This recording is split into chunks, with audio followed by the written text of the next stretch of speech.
Hello friends, welcome to time pass channel. இப்போ நான் clean பண்ணுறதுக்கு டாய்லெட் பேஷன்லாம் க்ளீன் பண்ண யூஸ் பண்ணுறேன். ஹார்பிக்கு ஒண்டர் க்ளீன் எது வேணால் எடுத்துக்கலாங்க. நான் ஒண்டர் க்ளீன் தான் எடுத்திருக்கேன்.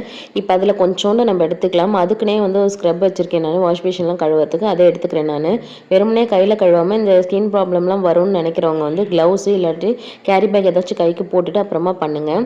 இந்த வாஷ் பேஷனில் பாருங்கள் எந்த அளவுக்கு அழுக்கு படிஞ்சிருக்குன்னு பாருங்கள். அந்த குழா ஓரத்துலலாம் அதிகமாகவே அழுக்கு படிஞ்சிருக்கு. அது எல்லாம் இப்போ சுத்தமாக காணாமல் போயிடும் பாருங்கள். அதே போல் உப்பு கறியும் அதிகமாகவே இருக்குது. இங்கே பாருங்கள், அந்த எழுத்து கூட நமக்கு என்னன்னு தெரியல. இப்போ ஓரளவுக்கு நான் தேய்ச்சி கழுவிட்டேன். இப்போ பாருங்கள் எந்த அளவுக்கு அந்த வாஷ் பேஷன் கிளியர் ஆகிருக்குன்னு பாருங்கள்.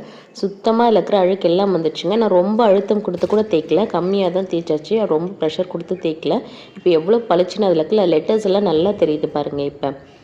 Okay friends, thank you. நீங்களும் ட்ரை பண்ணி பாருங்கள்.